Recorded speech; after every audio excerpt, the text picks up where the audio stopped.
When I was born nearly 70 years ago, there were 450,000 free-running lions throughout Africa.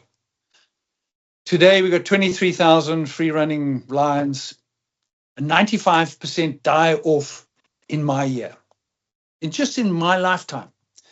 And I guess the question all of us in the tourism industry, especially the safari tourism industry, are asking ourselves, what's going to be left for our great-grandchildren? Will there be anything left? And then we look at climate change and we get all these bad news stories and we think it's all gone. It's finished. But wow, there are some fantastic good news stories around.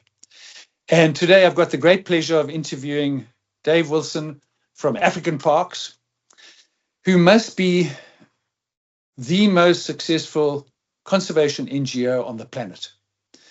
And some of the good news stories we're going to cover today. But folks, it just shows when one person gets off and decides to do something, what a positive impact it can take. And today, African Parks run something like 50 million hectares of prime African wilderness today. They've got underneath their wings. What a great news story. So Dave Wilson, he is the Commercial Director for African Parks. Welcome to the show. We love having you on board. Please give us a little bit about yourself, what you do, how you do it, and then let's go through the African Parks journey. Cool. Colin, thanks very much for having me. I know it's difficult getting us in one place at one time at the moment. But yeah, my name is Dave Wilson. I head up commercial development for African Parks. I've been with the organization now 6 years. Prior to that, I had 14 years in the safari travel industry, specializing in walking safaris and sort of private islands in the Indian Ocean. So, you know, my move to African Parks was very much around being or having the privilege to rather influence or be able to influence conservation at scale in Africa. And the one organization that had a fairly phenomenal trajectory looking from the outside in was African Parks at the time. So it was, yeah, it was a big decision. It meant moving to Johannesburg, where our headquarters is, with my family. But it's been an incredible ride so far, and I think it's only just beginning.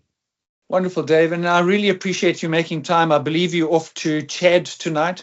Now, who would have thought that Chad has got some of the most extraordinary wildlife places in Africa? But it wasn't always like that.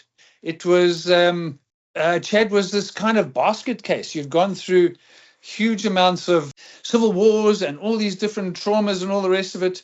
And look at it today. Give us a little bit of a background, why African Parks, and also give us an idea of what you guys do, Dave. Cool. So I think, I mean, if we take a big step back, you know, a lot of these protected areas in Africa really struggle.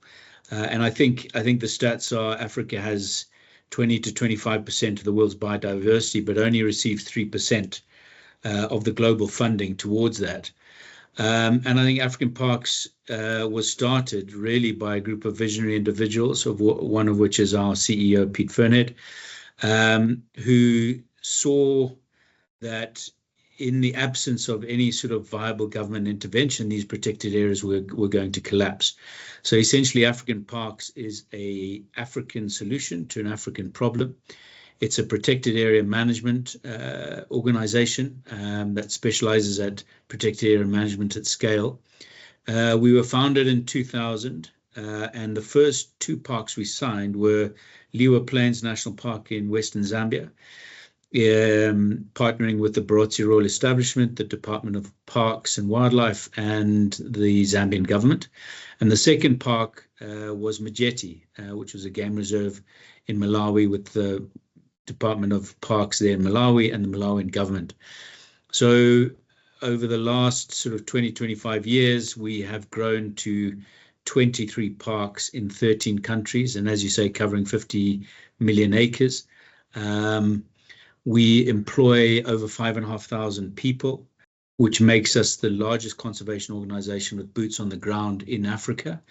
And 97% of our employees are local Africans. So we have now got critical mass to actually hopefully make an impact at scale. Wow, those are quite some extraordinary numbers. Now, I remember Majeti very well in Malawi because we used to have an operation there. And Majeti was the prime park. It was the kind of crown jewels of Malawi parks. And then Lwandi was just behind it and all the rest of it. But I watched Majeti's slow decline over the years. And it got to the stage when the Malawian government had technically abandoned Majeti. They realized that they actually could not make it work.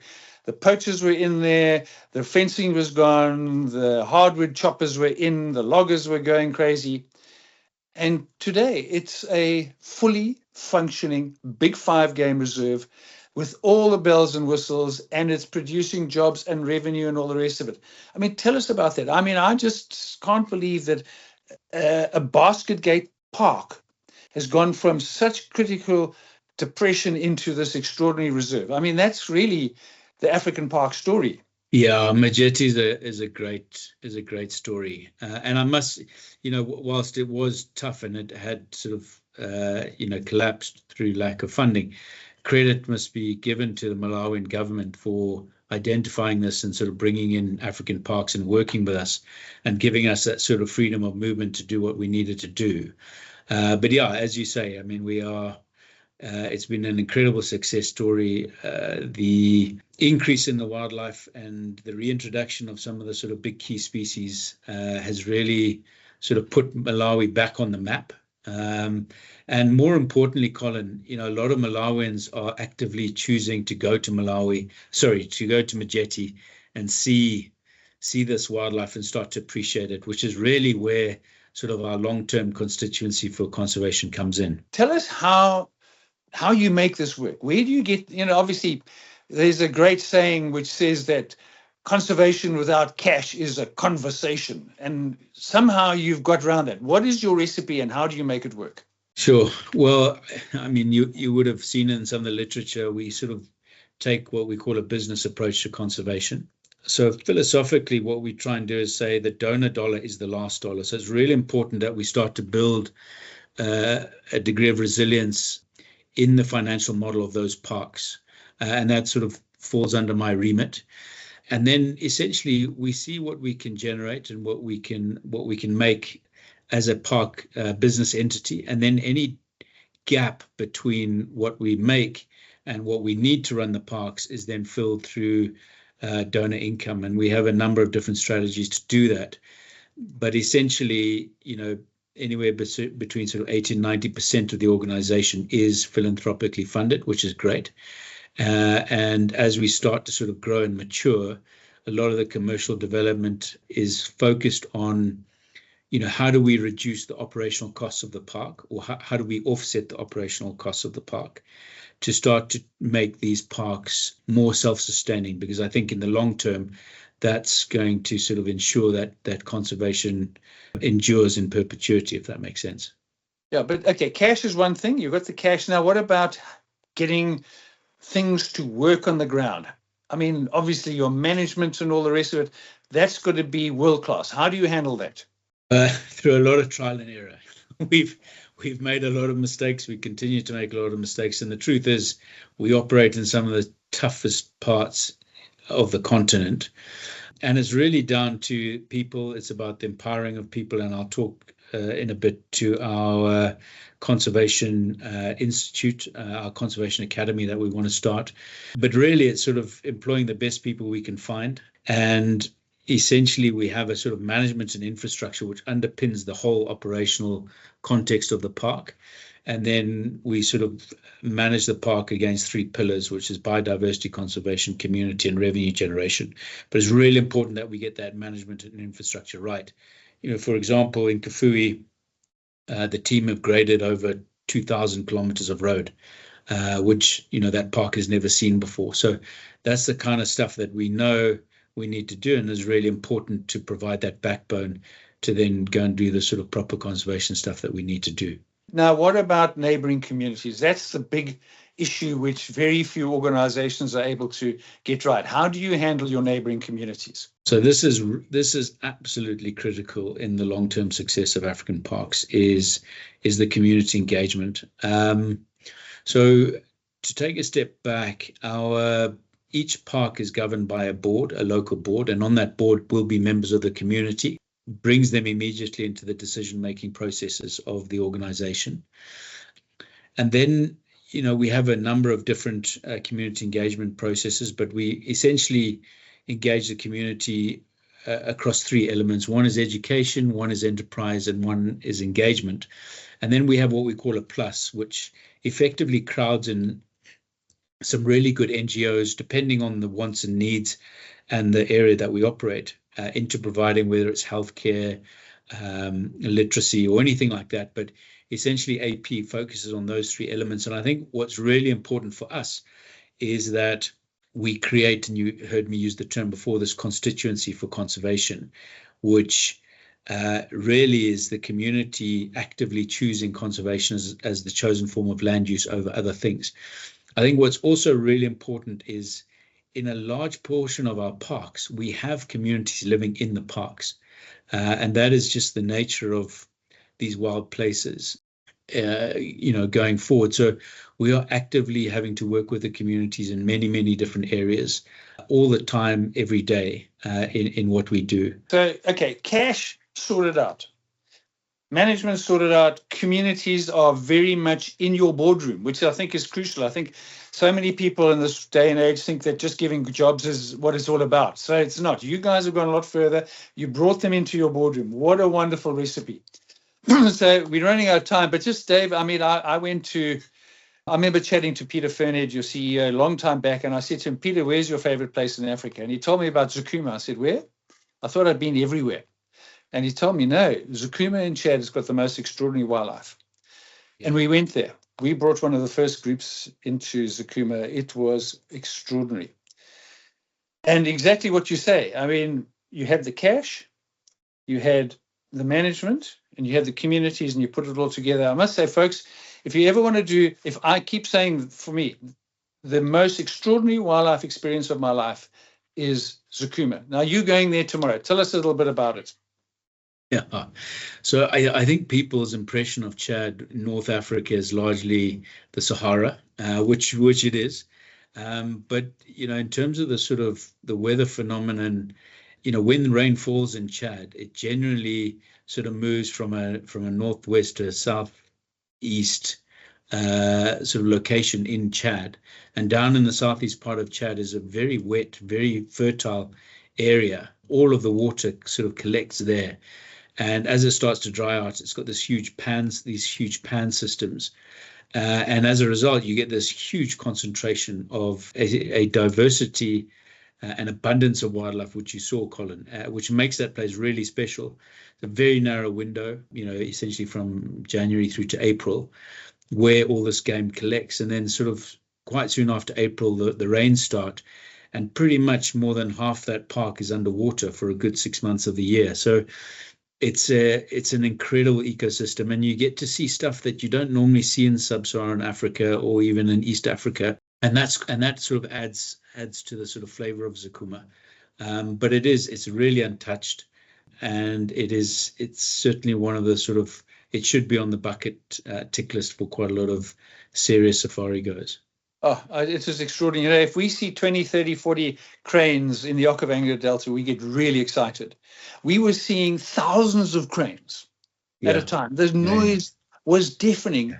But not only was there 1,000 cranes on the floodplain, but there was elephants, there was buffalo, there was Kudafan giraffes, there was tiangs, there was all this other stuff. It was just magnificent. So I just got to say, you guys are the rock stars of conservation. I must say, you're fabulous. What's next for African parks? You've got 50 million acres. You're in 23 parks. You're in 13 countries. Where is African parks going? Yeah, so Colin, we've got some big ambitions. We've set ourselves an ambitious target of 30 parks by 2030. And the one initiative we also started is a thing called an incubator program. So we recognize the fact that there are some really good operators on the ground doing fantastic jobs, but they are sort of struggling, whether it's an operational learnings, whether it's funding, etc. So we have this incubator program, and we would like to have 10, NGO partners on that program, also managing protected areas in Africa. Effectively, our team did a fantastic analysis really over COVID. And there's over 8,500 protected areas in Africa, and we did an analysis sort of mostly by mapping to see that a significant amount of those protected areas had been impacted through either deforestation, human encroachment, agriculture, etc. And we came up with this concept of a 161 strategy, which is effectively the areas that we believe are mission critical to form a conservation backbone in Africa, that sort of still protects or provides anchors in these biodiversity anchors across Africa. And of the 161, 92 we believe need urgent intervention. African parks can't do it all. We don't want to do it all. We want to bring people along and actively sort of aim for that 30% of Africa under protection. So we want to play a part in that, but we certainly can't do it all.